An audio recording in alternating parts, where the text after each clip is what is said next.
précédemment dans Impasse. Ta sœur n'a pas été graciée. xam naa loolu mais dama bëgg a yeggali li nga commencé woon. man mënuma ñàkk dellu prison parce que dama nekk ci benn xeex boo xamante ne nii comprendre guma lan la foog ma dellu prison man sama mère bi ma nekk di xeexal pendant des années mu may nëbbu ne man ndekete seex laa dama am seex. doo leen am jàmm tant que dëgg bi feeñul. Précédemment dans Impasse. enquête bi gars yi dañ koy ubbiwaat te l'agent Nina a la ferme intention de diriger cette police te du yéen a ko war a yàqal.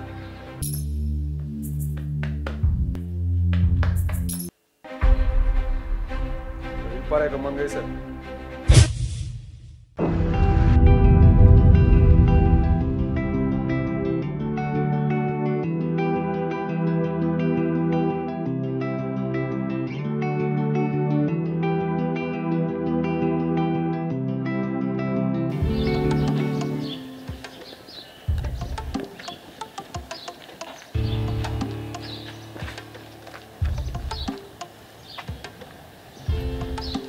Laaji pourtant mënoon nga ma wax ne fii nga may indi.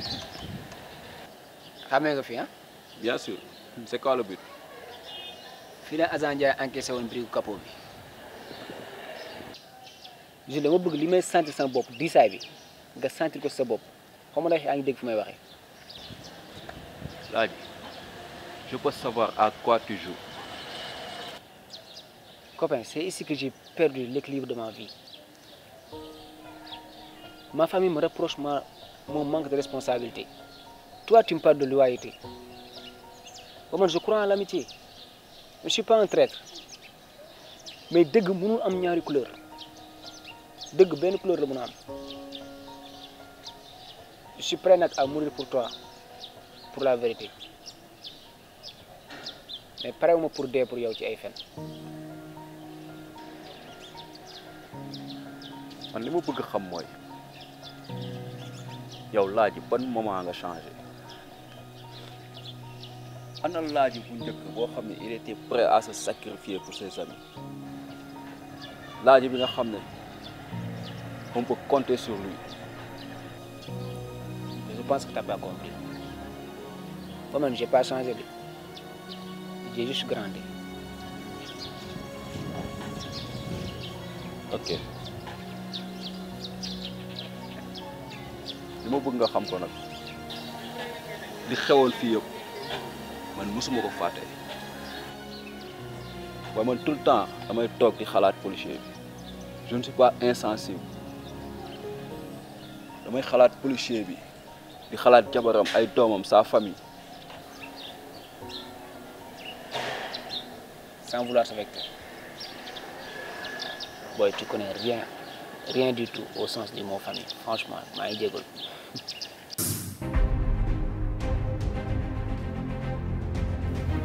lan ngay seet lii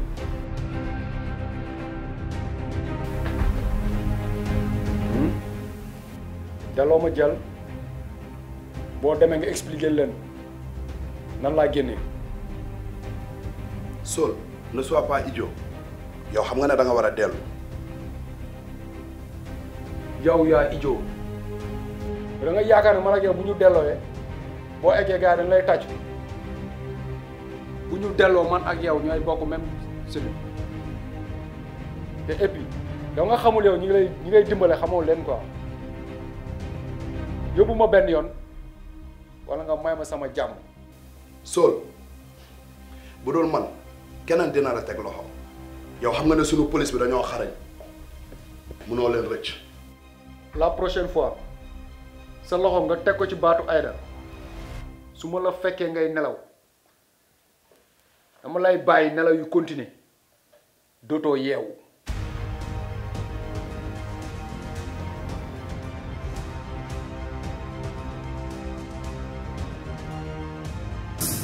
loolu mooy sa wax quoi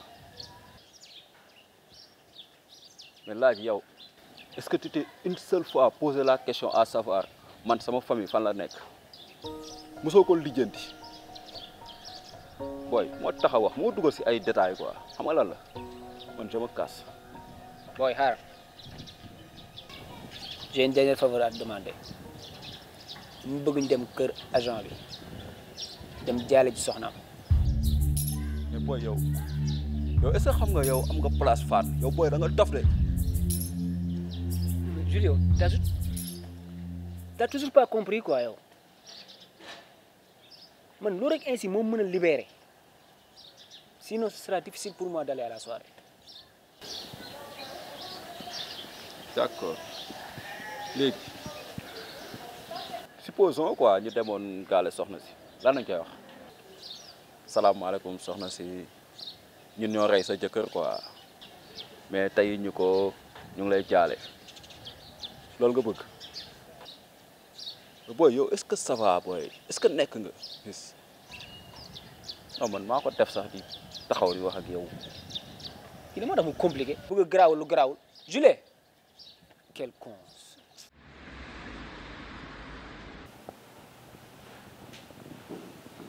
Ça va? Ça va pas. Je suis dans la merde, papa. J'ai fait une grosse bêtise. Ils vont venir me chercher. Lan ngay wax ni calme-toi te nga expliqué ma lu xew. Tu m'avais dit qu'il y avait un rapport à chercher. Oui. Là où la journée avait clairement cité les meurtriers du policier. Oui, hein? J'ai demandé à Alvin de m'accompagner. Alvin, lan moo tax nga woo ko? Calme-toi. Je vais tout expliquer. L'idée au départ, c'était d'aller chez l'agent Nina, discuter avec elle, et de mettre le rapport sur la table. Et Alvin va prendre ce rapport-là. Prendre? Ça, tu peux plutôt nga bëgg wax?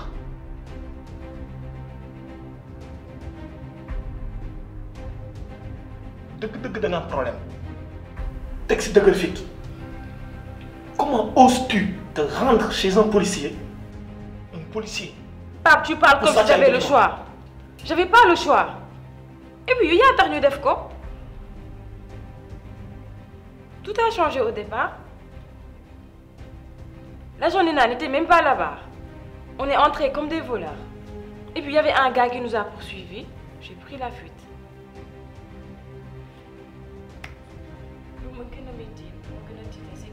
Depuis lors, Alvin a eu une nouvelle.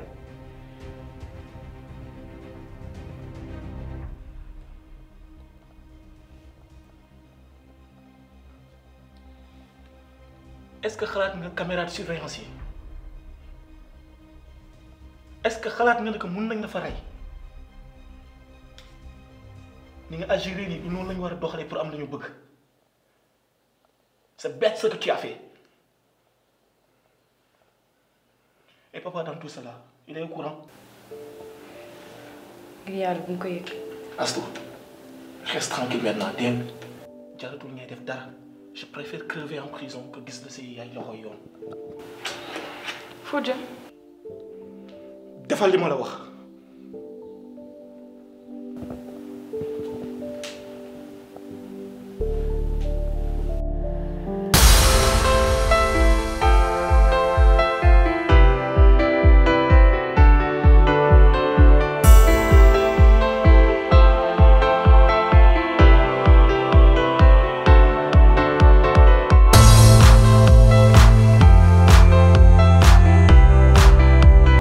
Je ne serai pas au bureau aujourd'hui.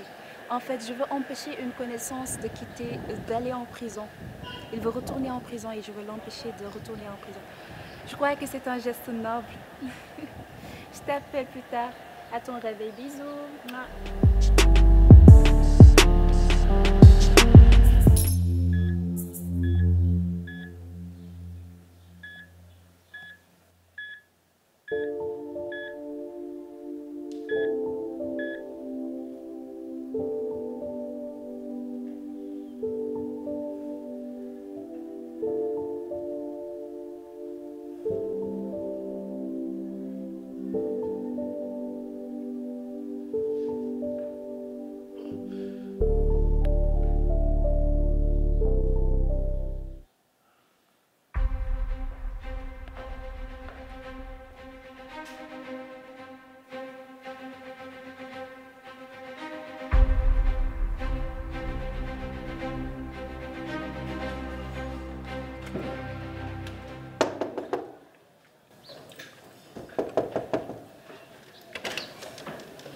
salaamaaleykum sëñ bi na nga def maa ngi jégalu si dérangement bi au fait Sol laay seet te dañ ne ma ci pièce bi laa ko mën a trouver.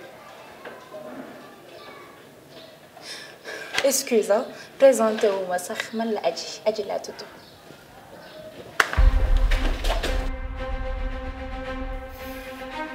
bu dee koy jaay ngay wër man maay doom góor bi ngay mujjee gis. lâche-moi espèce de brute.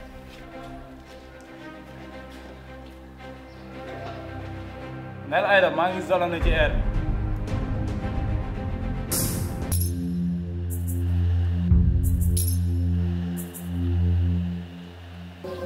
Aïda mu demee waay. nice. jàmm jàmm. mais yow ana Sol. Sol dafa am benn waay bu muy lijjanti ci koñ bi benn gain bu muy lijjanti rek. moom la moo tax bàyyi mag mission bi ma lijjanti ko. yow mission moo lañ la jox no yow moo nga war a lijjantil moo doon na guitare baasu buum yi ma xamal la ni mu ngi doxantoog ñoom ci koñ bi moo di xool nu mu yoolee Sol.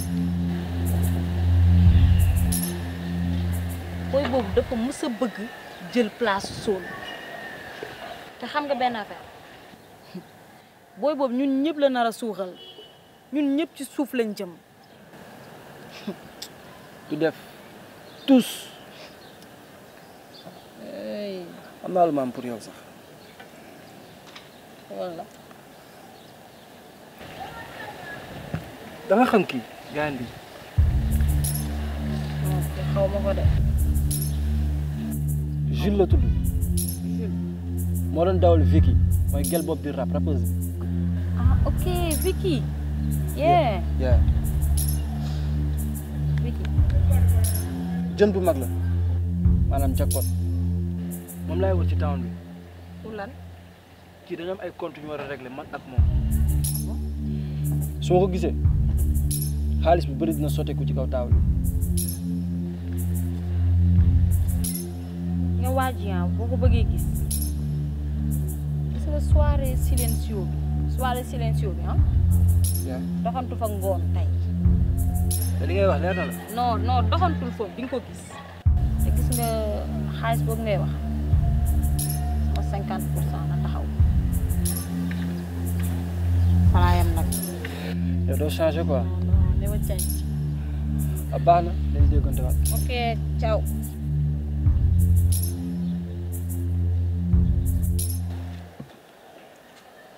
Allô? Oui, Ladi. Ça va? C'est qui? Malastou, copine Amina bi. Ah, ok. Aïe, dégueule de. D'ailleurs, ça m'a donné ce numéro. J'espère que tout va bien chez toi. Oui, cool, alhamdulillah. Et toi? Ah, nous sommes là. Essayons de donner un sens à notre vie. Oui, ma. J'ai vu une vidéo dans laquelle il y a une publicité pour cette soirée. Je veux dem. Yeah, super. C'est cool, hein? waaw mot de passe moo lay dugal bon da koy jënd après bon bu la neexee mën naa la ko lijjanti la.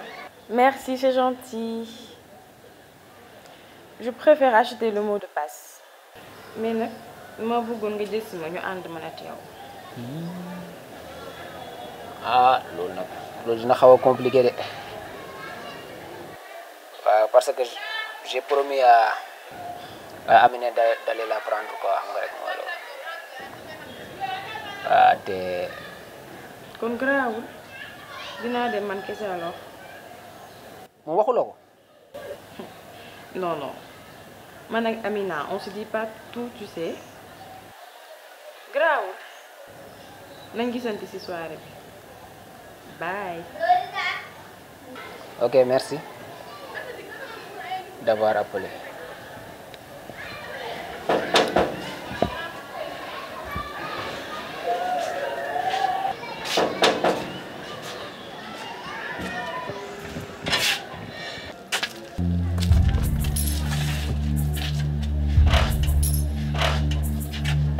Le revenant. Nathalie est-ce que xam nga instant bi notre survie dépend de toi parce que instant bi jeunes yi dem na seeti cash quoi mais cash da ko tegal ne ko drogue bu mu ñu bëggoon jaayloo ba ñu bañ léegi da ko remplacer def ko de la bière classique ay vin ay whisky la bëgg ñu exposer suñu table bi ñuy toog ñun. de la bière classique te da ngeen ko bëgg utiliser noonu. man li ma gis mooy instant bi cash ak chèque dafa mel ni dañuy jéem a gololoo quoi parce que ñun système bu ñu doon liggéeyee avant yëpp ñoom lañu changé te xalaat naa aussi soirée bi dina am ay journalistes yu ñëw donc yow sa liggéey mooy journalistes yi faut que empêcher leen ñu jël ay photos quoi suñu ay photos. Au lieu d'éviter les flics, tu me parles de journalistes. non flics yi amul problème sax bul fàtte ne soirée bi balaa ngay dugg fa nga mot de passe. gis nga jël ay bière wala du poudre di ko exposer ci table bi loolu day yàq suñu image. C'est trop risqué ce que vous voulez faire. nit buy nëbbatu police da ngay éviter organiser événement. waaw dëgg la quoi mais bu fàtte ne soxla xaalis instant bi les questions vides yaa ma gën a xam nga instant bi kenn wóoloo duñu depuis scandale policier bu mu amee ba léegi tu vois comme ñoom xaalis quoi ñaan ma ko yàlla bu kenn daanoo si ñu ñu lijjanti ko avocat au moins. yow yaayu laaj xanaa moom nekk fi. yaayu laaj doomam la lijjanti wu ñun mais de toute façon yow sa liggéey si soirée bi mooy da ngay fecc nice en même temps tu contrôles tout le monde demal nga waajal sa bopp sax quoi. ok pare na. pare nga nii. waaw. ok. Je n'ai pas peur de toi. La presse parle beaucoup de l'insécurité qui règne dans ce pays ces dernières semaines. Et l'État a besoin de remplir ses caisses. Alors, pour ton information, un nouveau procureur a été placé dans le système et il va tout remettre en cause. Comme ça, je vais le dossier yu lëj yi pour mën a topp bandi ak raykat yi taxawaalu ci mbedd bi. Bandi man mënu ma nekk bandi man je suis très mou trop mou sax laay wax bañ na ko ba yambar bi lañ may woowee le fils à papa yow yaa ma yaree noonu sax kon man mënu ma nekk criminel quand même. mou wala trop mou est-ce que dafay feeñ ci kanam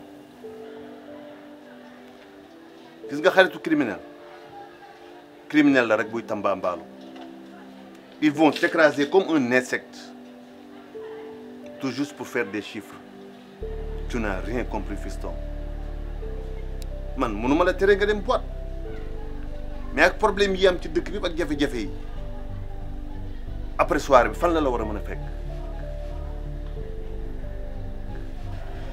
en tout cas man teyuma fi sama bopp sama yaay moo ma ne ma toog fii xaw ma lu tax nag waaw te yow papa bu fekkee yow mën nga fa dem nga wax ak moom yoon baa ngi noonu moom moo ñu kër ga.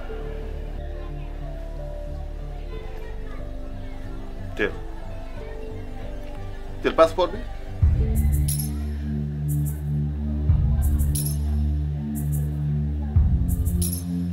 après naa la woo.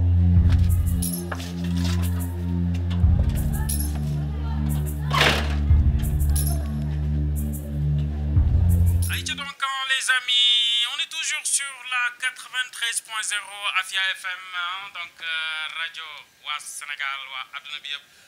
Il ne reste que 7 tickets donc pour la soirée, la grande soirée bu ñëpp di xaar. Yéen a ma gën a xam entrée bi mot de passe la. Mot de passe, les grands, les sages seront de la partie. On va enchaîner avec suñu invité. Je vais dire elle fait de la musique, du rap plus précisément. Elle nous vient fraîchement du sud de la Casamance. Donc, elle se nomme tout simplement Kouz, mais Kouz Yarna la. yaa DJ Matar maa ngi lay nuyu bu baax a baax di nuyu auditeur auditrice yu ñuy déglu yëpp fépp ci Sénégal. ayca donc en tout cas merci beaucoup à toi Kouz léegi xam nga nu ñuy def dama bëgg ñu enchaîner ak benn beat bu tàng bu nice boo xam ni dama bëgg nga dóoral ma lu rafet ay ci ñu dem ah yox la et mon ay mon frère. Comment vas-tu mon frère? Bouma? Bounoukan. Famay. Soumay. Nice. Ça va bien. Toi, tranquille. Mais Dieu est grand, hein? Mon premier jour de service ici et c'est le jour que tu te réveilles. Donc, mon frère, donc je suis là depuis combien de moments là? Ben, presque 6 mois en fait. Tu étais dans le coma. Mais bon, attends, reste assis. Je vais appeler le médecin après, je vais t'expliquer. Explique-moi mon frère, qu'est-ce que j'ai encore fait? Je vais t'expliquer après. Explique-moi. D'accord. Calme-toi d'abord. Tu te calmes. Bon. En fait, tu es accusé d'avoir commis un crime. Un crime? Tu es accusé de meurtre avec tes amis.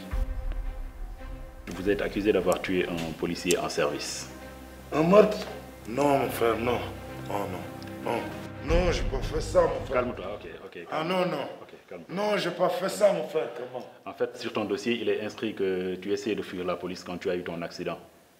Et c'est comme ça que tu t'es retrouvé ici. Mais bref, ne me dis pas que tu as perdu la mémoire parce que je ne vais pas te croire. Si tu parviens à me reconnaître, donc ça veut dire que tu peux bel et bien te souvenir. Essaie de faire un effort, s'il te plaît.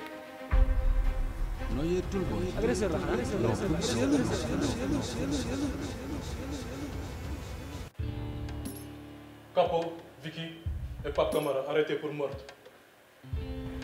Moi, je suis juste à côté. Avec Ladi, Sol aussi à côté. Moi, Ladi, ban rôle la joué ci meurtre bi loolu la ñu war a découvrir. On ne peut rien découvrir, puisque les 2 rapports de l'enquête ne sont plus fiables. Celui de Labas est modifié et celui de l'agent Nina n'existe plus. C'est le travail d'un pro, certes, mais les directives d'une personne pleine de pouvoir qui ose s'attaquer au réseau de la police pour diminuer la liste des suspects. L'amour d'une mère pour son fils. C'est très beau. li ngay wax ni yomb na trop. Aïcha da nga mën a xam sa gént morom da nga xam lan moo nekk ci bopp madame Sy. Madame Sy ku ñu respecté la te assistante procureur wala da nga bëgg a dem fin carrière wala ndungu si kon loolu ngay laal bàyyi. Waa léegi supposons que tu as raison. Maintenant, explique-moi qu'est-ce que son fils fait avec ce gangster et pourquoi Capo, le présumé meurtrier, a recommandé la protection de Ladji à son ami Ladi et pourquoi Ladji lui-même s'en est pris au moins à cette demoiselle et lui volé son téléphone. C'est pas logique li ngay wax ni yow mii sa jëmmi bopp sax gëmoo li ngay wax léegi expliquez-moi doomu patron koo xamante ne manqué wul dara nan lay génnee di agresser pour un simple téléphone portable. Ce qui est sûr, c'est que le torchon brûle entre Madame Sy et son fils. Alors, les 4 suspects que le boss disait, c'est Capo, Vicky, Pape Camara et Ladi. Et c'est Ladi qu'on a cherché à effacer dans notre base de données. Dis-moi, vous faites quoi de moi? Sincèrement, ce gars-là, il colle plus au profil que Ladi. Il y a quelque chose qui nous échappe. Nina nous doit des réponses. Elle ne doit pas disparaître comme ça. Et l'agent Penda qui donne plus de ses nouvelles. Ça devient très sérieux, les gars. Junior. Oui. Vidéo que je l'ai envoyée, qu'est-ce que vous? Quelle vidéo? La grande soirée de retrouvailles. Quelle retrouvailles? De la bande Ladji, Jules, Capo.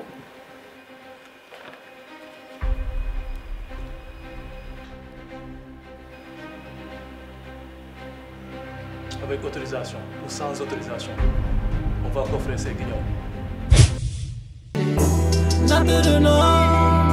balance bu la yàlla di yégal pour mën a natt sa ngëm bu yaakaari taas ba say loxo faasu amaana mën na nekk li gën rëkk ci yoon du ñàkk si sa life amaana boo ko rombee te yëg li gën mel ni kumba yi doo foog ñu lambaatu mais dara waru tënk sa mind impasse yaa ngi ci impasse life bu intense impasse yaa ngi ci impasse léppay impasse impasse yaa ngi ci impasse kañ la koy dépasse